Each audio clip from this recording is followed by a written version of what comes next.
Será que o capitalismo é realmente ruim para os pobres? Vamos conversar sobre isso na live de hoje.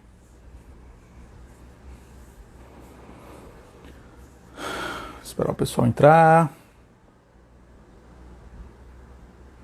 Aqui aparece para mim. Eu posso enviar para o povo. Pronto, por aqui eu não consigo fazer isso. Paia, né? Vamos lá. Opa, Luiz, Eduardo, Leonardo já entraram. Muito obrigado pela presença sempre cativa de vocês, meus estimados alunos. Luiz e Leonardo, o áudio, tá bom? Estão conseguindo ouvir em alto e bom som? Por favor. Boa tarde, meu caro. Boa tarde, professor também, né, Léo? A Luiz diz que o áudio tá ok, então tá ótimo. Vou esperar mais um minutinho pro povo vir entrando e aí a gente vai começar. Peço desculpas aí pelo 1 minuto de atraso. Tava arrumando aqui o cenário para ficar apresentável a todos vocês. Bom, só lembrando, né, para quem vai entrando aí, hoje nós vamos falar, hoje é a nossa terceira aula aqui dessa série de lives chamada Destruindo 6 Mitos sobre o Liberalismo, onde hoje eu irei abordar mais um dos mitos que as pessoas associam ao pensamento liberal, sobre a ideia do capitalismo, se o capitalismo realmente ele é ruim para os pobres. É sobre essa frase em específico que eu irei explicar e apresentar a vocês algumas informações que talvez algumas pessoas não tenham tido a oportunidade de conhecer, seja na escola ou seja na faculdade. Lembrando, sempre tudo que eu falar aqui está ancorado num pensador liberal, até mesmo em um livro relacionado ao tema liberalismo, que é certamente a temática aqui dessa nossa série de lives. Só lembrando, hoje é a terceira aula. Essas lives irão acontecer até o dia 11 de agosto, ou seja, terça-feira, tá? As duas lives anteriores já estão salvas, já foram gravadas, estão salvas e podem ser assistidas por todos aqui mesmo no meu perfil no IGTV.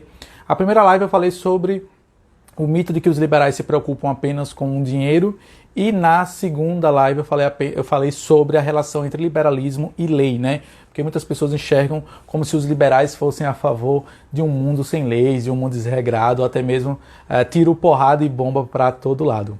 Bom, gente, então, sem mais delongas, vamos iniciar aqui a nossa live. Agradecer mais uma vez. Rony, meu querido, já está presente por aqui. Bom, gente, hoje o tema, ele é, ao meu ver, um tema que a mim é muito caro por vários motivos e eu vou, no decorrer aqui dessa nossa aula de hoje, apresentar a vocês, que é justamente a palavra capitalismo, tá?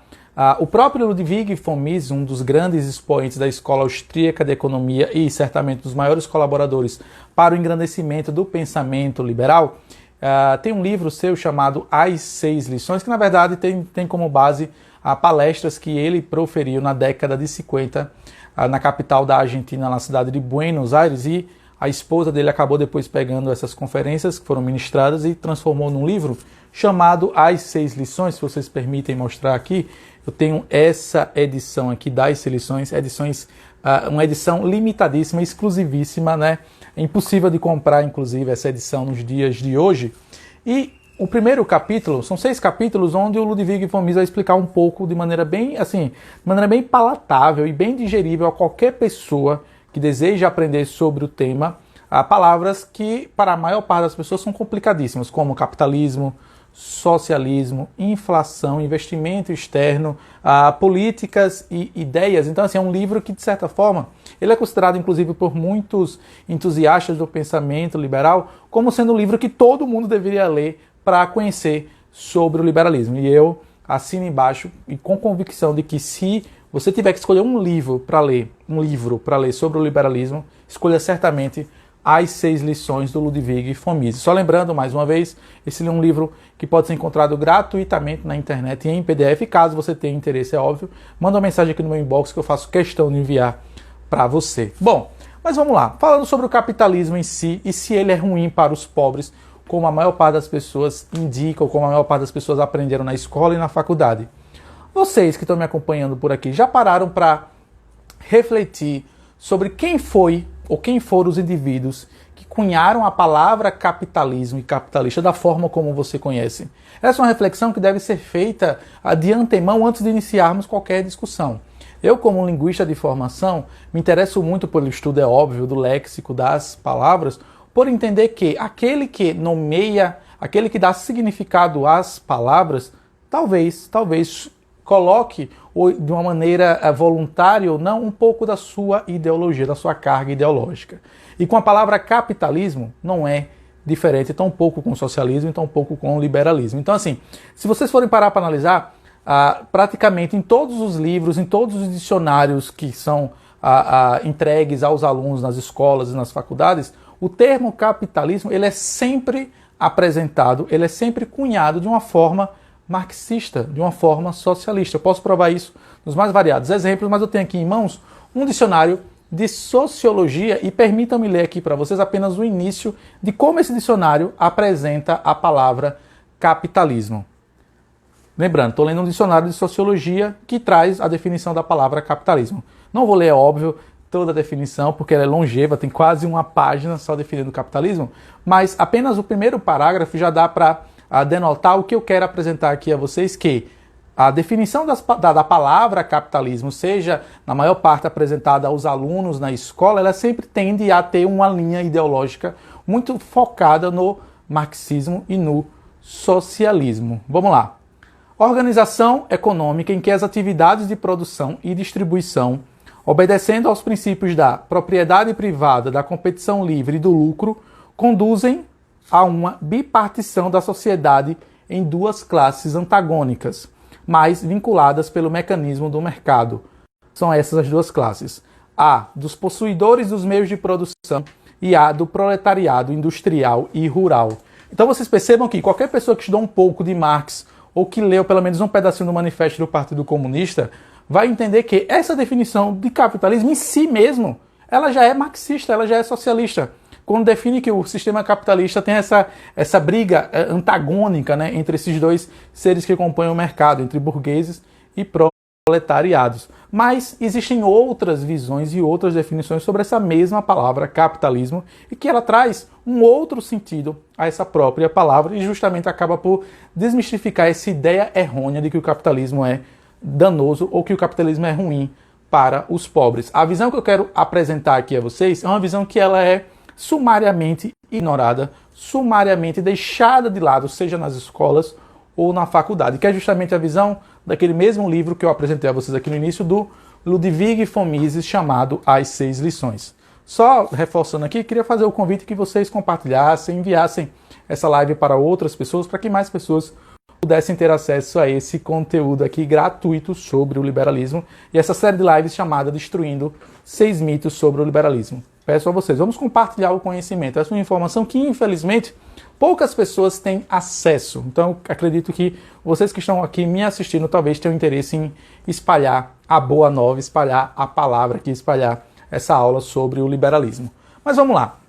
Antes de falar sobre o capitalismo em si, é importante deixar claro o seguinte aqui, que conhecer o significado da palavra capitalismo também tem a ver um pouco com a história, tá? Por que tem a ver com a história? Vamos lá.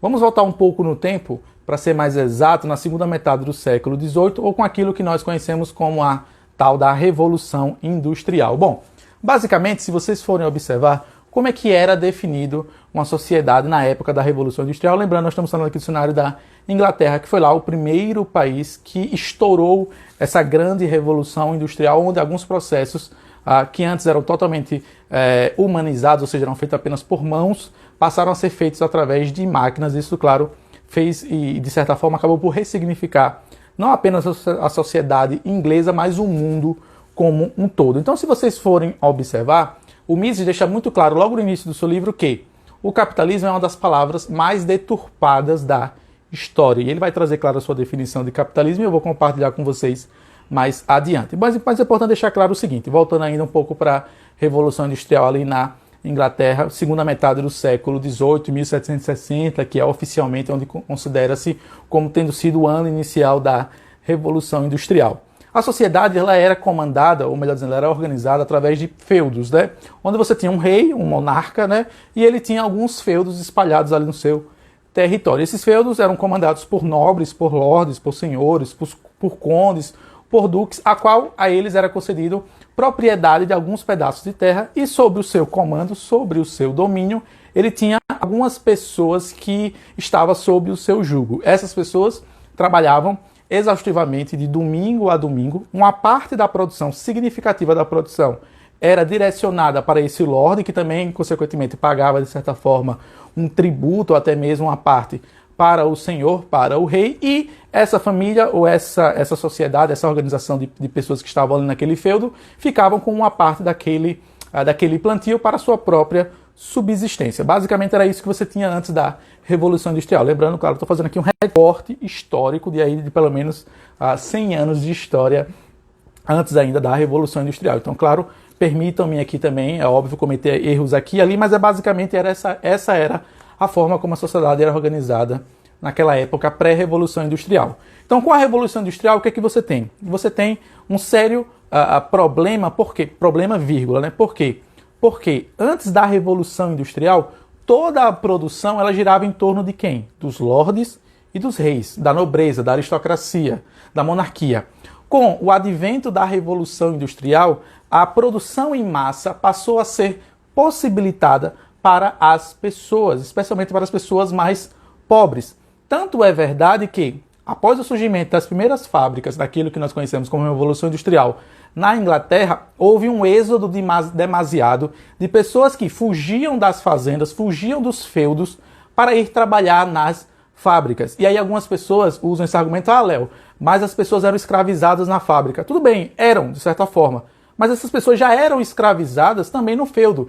E, por incrível que pareça, a Revolução Industrial e as fábricas ofereciam a elas melhores condições de vida e melhores rendimentos. Tanto é verdade esse fato que o crescimento exponencial das populações na cidade demonstrou que cada vez mais anos que se passavam, mais pessoas, mais indivíduos, mais famílias abandonavam o feudo para ir trabalhar nas indústrias, para ir trabalhar nas fábricas que estavam ali, claro, nas primeiras cidades pós-Revolução Industrial. Um outro dado que é verificável, e o próprio Mises apresenta, por isso que eu digo a vocês, às vezes esses assuntos são apresentados por professores na universidade, nas escolas e nas faculdades, de uma maneira um tanto quanto deturpada. Porque assim, o capitalismo trouxe miséria para o mundo, o capitalismo matou não sei quantas milhões de pessoas. Peraí, quando você vai olhar os números, dois números básicos aqui, da taxa de natalidade e da taxa de mortalidade nos primeiros anos após a Revolução Industrial, o que você tem é justamente o contrário. Primeiro, mais crianças passaram a nascer pós-Revolução Industrial, tá? E menos pessoas passaram a morrer. A expectativa de vida aumentou de maneira paulatina pós-Revolução Industrial. E é claro, também é óbvio, a longevidade, a qualidade de vida e a expectativa de vida dessas pessoas que estavam vivendo na cidade aumentavam. Aí outras pessoas também que amam criticar o capitalismo. Léo, mas as crianças passaram a ser escravizadas, as crianças passaram a trabalhar nas fábricas. Cara pálida, você realmente acha que as crianças no feudo ficavam em casa assistindo TV Globinho? Vocês não acham, não? Vamos pensar aqui com a cabeça. Qualquer pessoa que já foi no interior do Brasil sabe que as crianças trabalham junto com os pais na lavoura. Então, o trabalho na fazenda, ele é feito em família. E as crianças também têm que trabalhar, tinham que trabalhar. E a Revolução Industrial trouxe a elas a oportunidade de trabalhar, é óbvio também, mas de receber muito mais do que elas recebiam no feudo. Tanto é verdade, que aí também é outra informação que poucas pessoas conhecem, que sabe quem foram os primeiros opositores da Revolução Industrial, ou desse êxodo rural das pessoas abandonando as fazendas para irem para a revolução, para as fábricas? Foi justamente a aristocracia fundiária, que nada mais do que eram aqueles lordes e condes que eu falei no início aqui, que foram até a monarquia e falaram, olha, essas fábricas, a abertura dessa Revolução Industrial, o início da Revolução Industrial, está nos prejudicando. Por quê? Porque as pessoas estão saindo dos feudos, saindo das fazendas e indo em direção às cidades para trabalhar. Por mais difícil que era o trabalho, é importante deixar claro que era sim de fato um trabalho árduo, perigoso, mas ainda assim era melhor do que o trabalho no feudo. Pois as pessoas que trabalhavam no feudo, além de se exasperarem, gastarem muito sua energia, muito sua disposição de vida, elas ganhavam quase nada. O que elas ganhavam era apenas suficiente para a subsistência delas mesmas. E isso certamente acabava dificultando o crescimento e o desenvolvimento dessas pessoas. Uma outra coisa que muitas pessoas ignoram a respeito do capitalismo é que, com o surgimento de novas fábricas e com a Revolução Industrial, a massa, a população, passou a ter acesso a bens produtos e serviços que antes eram dedicados ou antes eram produzidos apenas para a monarquia, apenas para a aristocracia. A Revolução Industrial, de certa forma, acabou por ressignificar, pois algumas pessoas que chegaram na cidade pós-Revolução Industrial passaram a perceber que algumas pessoas tinham agora recursos financeiros e que era necessário alguém ofertar e criar demanda para essas pessoas. E por conta disso surgiu o que nós conhecemos como o capitalismo, né? Pessoas produzindo para grande quantidade de massa. E isso também acabou por ressignificar a própria relação comercial que existia entre a aristocracia, entre os nobres e entre os plebeus, pois a partir de agora os plebeus passaram a ser uma força ativa no mercado, visto que, como eles tinham agora dinheiro nos seus bolsos, eles agora eram parte da cadeia produtiva. E cada vez mais fábricas e cada vez mais indústrias passaram a produzir justamente para essa parcela da população que adveio, claro, que acabaram sendo, entre aspas, fugindo dos feudos e passaram a ocupar os espaços da cidade ali pós-Revolução Industrial. Então, o próprio Mises traz uma definição interessantíssima sobre o capitalismo, e permitam-me ler aqui para vocês, porque antes da Revolução Industrial, o que é que você tinha, tá? O que é que você tinha antes da Revolução Industrial? Você tinha apenas produtos que eram construídos e que eram germinados apenas para a aristocracia, apenas para a parte mais nobre da sociedade. Com a Revolução Industrial, com pós-Revolução Industrial, esses produtos passaram a ser oportunizados justamente para a classe mais humilde. Então essa ideia de que o capitalismo é ruim para os pobres é o contrário. O capitalismo fez com que a parcela mais pobre, a parcela mais humilde da população pudesse ter acesso a produtos, bens e serviços que antes apenas aqueles que fossem muito abastados financeiramente tinham à sua disposição. Então vejam que é fantástico aqui a forma como Ludwig von Mises define aqui o capitalismo. E é importante deixar claro aqui que o Ludwig von Mises ele tem essa veia histórica, filosófica, econômica, porque ele é muito, digamos assim, herdeiro intelectual dos primeiros economistas, especialmente da escola escolástica, e claro, certamente do Adam Smith, John Locke, do Frederic Bastiat, por entender que um economista ele deve conhecer não apenas os processos econômicos que gerem, de certa forma, uma sociedade, mas também, claro, os processos históricos. Por isso que ele traz sempre que possível, nesse mesmo livro que ele faz esse recorte histórico, ele traz alguns dados que, claro, não vou trazer aqui para vocês para não tornar essa live maçante e maciça, mas eu recomendo sempre que possível que vocês tenham a oportunidade de ler. É um livro brevíssimo, mas que traz uma mensagem muito profunda. Então vejam a forma como o Ludwig von Mises define a palavra capitalismo, e talvez vocês compreendam que vocês talvez tenham tido a oportunidade apenas de ouvir um lado da história, tá? Segundo Ludwig von Mises, o capitalismo é, abre aspas, o direito de servir melhor e mais barato o seu cliente no menor tempo possível. Por quê? Porque como era que funcionava antes da Revolução Industrial? As pessoas, ou melhor dizendo, os artesãos que produziam para a monarquia, para a aristocracia fundiária, eles tinham apenas aqueles clientes, né? Mas com o advento da Revolução Industrial e com o surgimento de uma massa de compradores, de consumidores, automaticamente, claro, novos produtores passaram a ser necessários naquela cidade. Só que é importante deixar claro que no sistema capitalista de livre mercado, um produtor, ou melhor dizendo, um comerciante, ele só tem sucesso se ele consegue justamente fazer aquilo que Ludwig von Mises diz que é, em outras palavras, é o quê? Servir melhor e mais barato o seu cliente no menor tempo possível.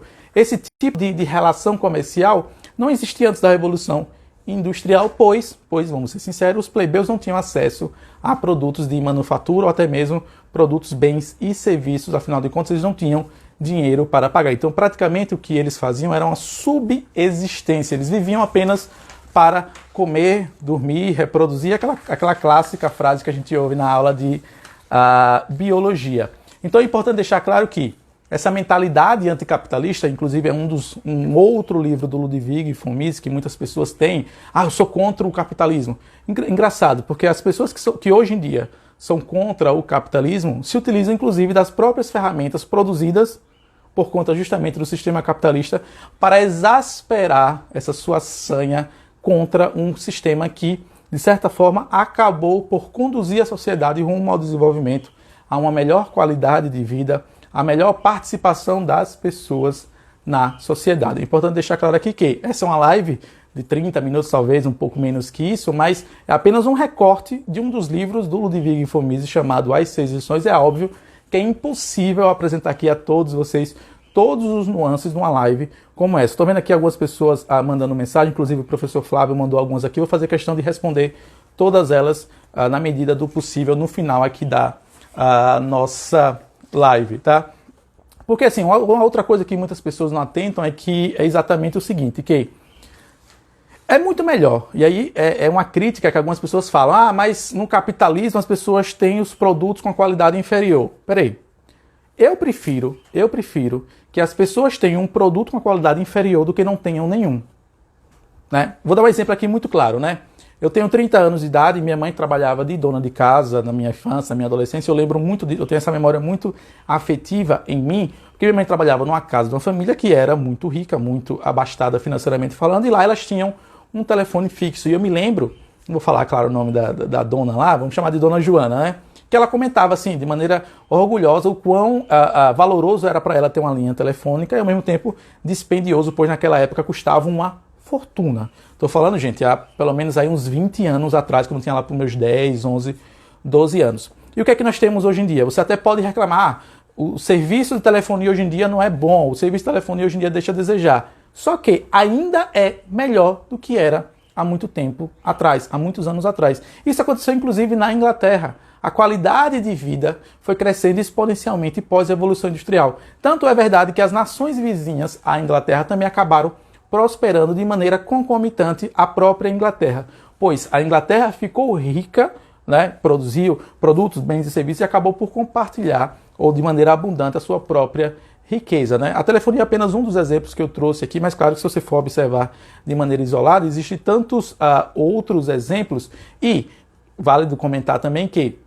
a pobreza, eu vou falar sobre a pobreza especificamente falando numa das lives aqui, continuando aqui nessa série chamada Destruindo 6 mitos sobre o liberalismo, mas é importante comentar que a pobreza é algo inerente à sociedade humana, é inerente à espécie humana, tá? Essa ideia de querer colocar, ou melhor dizendo, né, instaurar o paraíso na Terra é uma ideia não somente errônea, como demonstra uma certa ignorância de conhecimento ou fatal desses indivíduos que acreditam nisso, pois nenhum ser humano, nenhum grupo de seres humanos possuem todo o conhecimento para conseguir atender às expectativas, os sonhos e desejos de todas as pessoas. E que, bem ou mal, o capitalismo, o sistema de livre mercado, lembrando, gente, não confundir aqui o capitalismo que eu estou falando, o sistema de livre mercado, com o capitalismo de compadrio, com o capitalismo gerado, ou gerido, melhor dizendo, pelo Estado. Essas são coisas diferentes, é óbvio que, infelizmente, não tenho a oportunidade de explicar sobre isso aqui nessa live, quem sabe, numa oportunidade vindoura. Agora, caminhando aqui para o final, e vou respondendo aqui as perguntas, as indagações de algumas pessoas aqui, o Luiz Eduardo fez um comentário interessantíssimo aqui, né? Que Singapura é a prova que o livre mercado deu certo, né? Qualquer pessoa que já estudou, ou pelo menos já observou o que era Singapura antes da abertura do mercado, antes do capitalismo do livre mercado ter sido instaurado naquele pedaço de terra, vai comprovar exatamente o que o Luiz Eduardo acabou de falar aqui, né? Tanto é verdade que se você for observar hoje em dia, né? Você pega as nações, por exemplo, que são mais prósperas, economicamente falando, e faz uma relação com os países que têm um livre mercado. O que é que você encontra é basicamente o seguinte, que esses países estão automaticamente relacionados entre si, ou seja, os países que têm como prática de mercado, o livre mercado, o capitalismo, lembrando, o capitalismo que eu estou falando é esse capitalismo aqui do Ludwig von Mises. Esqueça aquele capitalismo do Karl Marx, quer dizer, esqueça a vírgula, né? É importante, acabou de certa forma por moldar uma forma de como nós enxergamos o mundo, todavia, a ideia dessas lives aqui é trazer uma outra visão do mundo. A visão do capitalismo de Karl Marx, certamente você conhece, certamente você ouviu nas escolas e nas faculdades. Eu não estou aqui, não vou gastar, claro, é impossível numa live só apenas refutar todos os pensamentos do Karl Marx. Agora, só uma curiosidade, eu vou caminhar aqui para o final e responder algumas perguntas. Fiquem à vontade para enviar perguntas, divulgar essa live para outras pessoas, é que o próprio Karl Marx, por incrível que pareça, ele mesmo assumia o quão importante era o capitalismo para o desenvolvimento da sociedade. Infelizmente, está um pouco distante aqui, mas, infelizmente, no livro do Manifesto do Partido Comunista, o Karl Marx deixa muito claro que Antes da Revolução Socialista, como lembrando, gente, são estágios diferentes do que ele chamava da Revolução, tá? Socialismo e comunismo. Primeiro ele chama de socialismo, que é a socialização dos meios de produção, e depois ele fala do comunismo, que seria o bem comunitário, ou seja, tudo pertence a todos. Só que, pra vocês terem uma ideia do quão superior é o capitalismo, o próprio Karl Marx falou sobre a superioridade do capitalismo com as seguintes palavras. Permitam-me parafrasear, não exatamente isso. O próprio Karl Marx deixa claro nos seus escritos que o único sistema que levou à prosperidade às nações foi o capitalismo.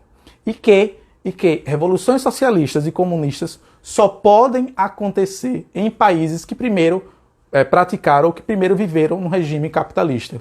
O próprio Karl Marx, então nós temos aqui o pai do socialismo, no pai não, digamos assim, tá talvez certamente o pensador mais proeminente dessa área socialista, que é o Karl Marx, junto com o seu amigo Friedrich Engels, assumindo nos seus próprios escritos que o capitalismo é superior a outros regimes, pois ele leva a sociedade ao desenvolvimento e leva com que as pessoas tenham acesso a produtos, bens e serviços que antes eram apenas destinados e dedicados aos ricos, à aristocracia, à monarquia, como vocês queiram preferir, tá, gente? Então, vou caminhando aqui para o final da nossa live, mas não sem antes responder algumas perguntas e algumas indagações que foram feitas aqui por vocês. Espero que vocês tenham gostado, tá, gente? Deixa eu só... Peraí, já estou brigando aqui com as perguntas. O professor João Flávio, faço questão de responder ele. Luiz Eduardo antes comentou o seguinte: tive dificuldade de achar uma definição pesquisando certa vez. Luiz Eduardo, o problema das definições sobre o capitalismo é que elas são muito enviesadas. Justamente essa é a ideia aqui dessa live, que é desmistificar a própria palavra capitalismo. O João Flávio, meu querido, o professor João Flávio falou o seguinte: não, professor, a definição é essa mesma, essa definição é única, não tem nada a ver com socialismo ou comunismo. Definição e visão são coisas diferentes. João Flávio, respeito a sua visão histórica sobre o caso, mas na área da linguística eu tenho muito mais conhecimento do que você. Quando uma pessoa ela define uma palavra, ela coloca dentro daquela própria definição a sua ideologia. Tanto é que você conhece, obviamente, a visão do Karl Marx, mas, sem querer, claro, duvidar aqui da sua inteligência, do seu conhecimento, eu tendo a duvidar muito que o senhor tenha tido a oportunidade de conhecer o outro lado da história ou outra visão sobre a mesma palavra capitalismo. Tá? Existem, sim, várias definições diferentes. Dizer que, não, professor, a definição é essa. Não, não é verdade essa definição. Tanto é que, por exemplo, filósofos têm muito esse hábito de ressignificar as palavras. Isso acontece a todo momento na área da linguística. Como exemplo, eu cito uma filósofa chamada Ayn Rand, quando ela ressignifica a palavra egoísmo, onde ela traz uma definição totalmente distinta daquela que nós conhecemos. Então, agradeço muito o seu comentário, mas, ao meu ver, ele deixa a desejar no tocante à linguística, e eu falo com uma certa propriedade por ser a minha área de conhecimento mor. Tá? Bom, João Flávio... Não, professor, as crianças não recebiam nenhum dinheiro. Na verdade, elas iriam para auxiliar seus pais, na maioria das vezes suas mães. Essas crianças iam apenas porque não tinham com quem ficar. Bom, João Flávio, o seu comentário é uma meia verdade, tá? Quando você diz que as crianças não recebiam, não é verdade. Tanto é que depois de um tempo passou a ter alguns protestos de alguns abaixo-assinados para que as crianças recebessem, visto que alguns trabalhos nas fábricas deveriam ser feitos por crianças, porque eram lugares inacessíveis para um adulto, digamos assim, tamanho normal, e as crianças, de certa forma, eram, digamos assim, convocadas, ou pelo menos, né, elas eram chamadas para trabalhar, para ocupar certos espaços ali na fábrica que um ser humano, que um adulto normal não tinha capacidade de alcançar. Mas aí, João Flávio, quando eu digo que o seu comentário é minha verdade, é que devemos lembrar o seguinte: essas mesmas crianças que você se outorga ser defensor delas, elas mesmas trabalhavam no sistema feudal. Ou você acha que não, meu querido professor João Flávio, que as crianças ficavam em casa, sentadas na rede, no sofá, assistindo televisão? Não, pelo contrário, elas trabalhavam também diuturnamente com seus pais e com suas mães nas lavouras, ou no sistema como nós conhecemos como sistema feudal. O Felipe perguntou, e quanto aos limpadores de chaminé? Pois é, Felipe, foi o que eu acabei de responder aqui. Existiam alguns lugares que eram inacessíveis para um adulto, e por conta disso eles precisavam do auxílio das crianças. E aí, quando o João Flávio comenta ainda, voltando um pouco, quando ele diz que as crianças não tinham com quem ficar e por isso elas iam para as fábricas, essa também é uma outra meia-verdade, porque as crianças, é óbvio, né? Numa cidade industrial, as crianças ficarem nas ruas era muito perigoso. Mas aí depois disso, e o próprio João Flávio sabe disso, acabaram surgindo instituições educacionais. Foi daí, inclusive, que surgiu a própria ideia de escola como nós conhecemos hoje, e que se vocês forem observar, a escola, tal como nós temos hoje, há mais de 200 anos, iniciou-se dessa forma, ela segue muito a estrutura de uma fábrica, justamente porque ela tem esse ranço ainda da Revolução Industriária. Ou da Revolução Industrial, desculpa. Bom, se o capitalismo faz bem à parcela mais pobre, por que então existe a desigualdade social e a pobreza? Exatamente, né? Gente, a desigualdade social e a pobreza vão ser temas de uma outra live aqui mesmo, então acompanhe essa série de lives que eu vou falar sobre essa questão da desigualdade social e da pobreza. Mas já posso adiantar que a questão da desigualdade social é algo inerente à condição humana, visto que nós temos desejos, sonhos diferentes, distintos. O que é riqueza, o que é desigualdade, são questões que devem ser muito levadas, não ao pé da letra, mas de maneira muito subjetiva, né? Eu, por exemplo, sou professor, se eu disser aqui quanto é que eu ganho por mês, provavelmente, certamente vocês irão zombar da minha pessoa, mas isso me torna uma pessoa desigual ou me torna uma pessoa pobre? Pelo contrário, eu me considero muito rico por estar trabalhando com aquilo que eu mais gosto, com aquilo que eu mais amo fazer. Mas eu vou falar sobre isso mais especificamente em uma outra live chamada sobre desigualdade. Bom, até porque você tem a questão de aptidões e disposições que são distintas de cada uma das pessoas, né? Bom, eu vou encerrando aqui, tá, gente? Eu acho que Jorge Tavares perguntou qual o país onde o sistema comuna socialista de esquerda que deu certo em apenas 2 anos.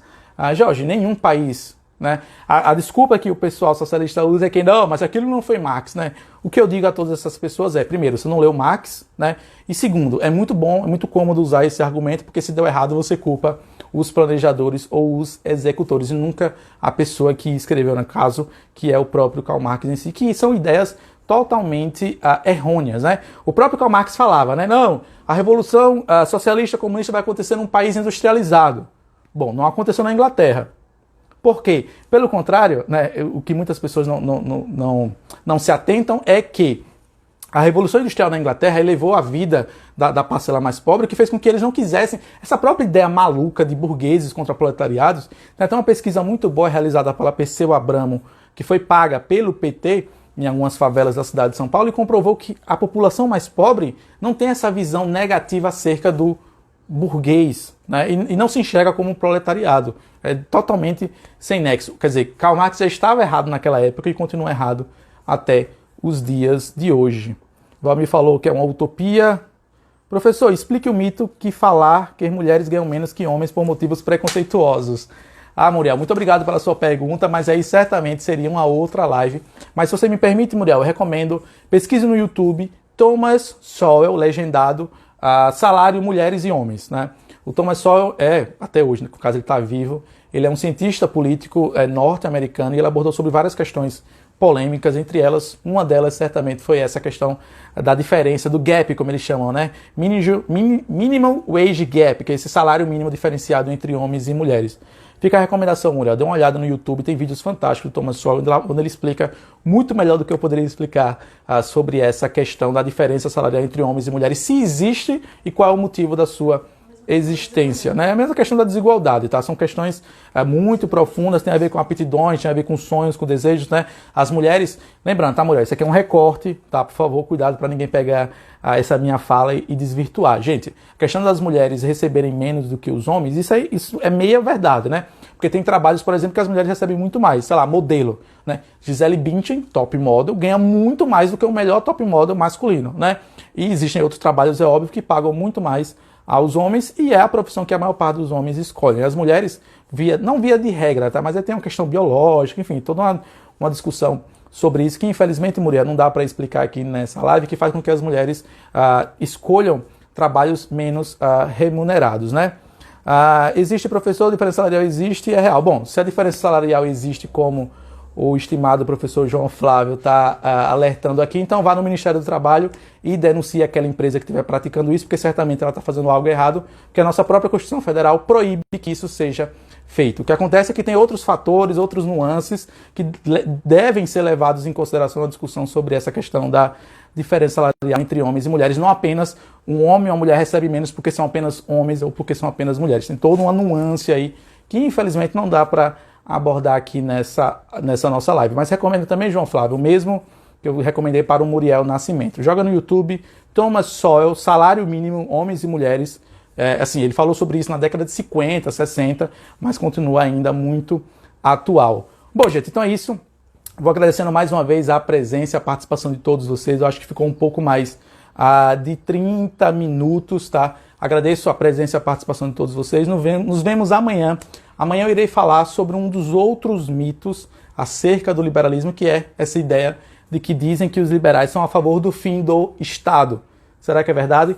Nós vamos conversar sobre isso na live de amanhã, lembrando pontualmente às 12h12. Muito obrigado mais uma vez pela atenção, paciência e participação de todos vocês. Agradeço a todos os comentários, a todas as perguntas e dúvidas.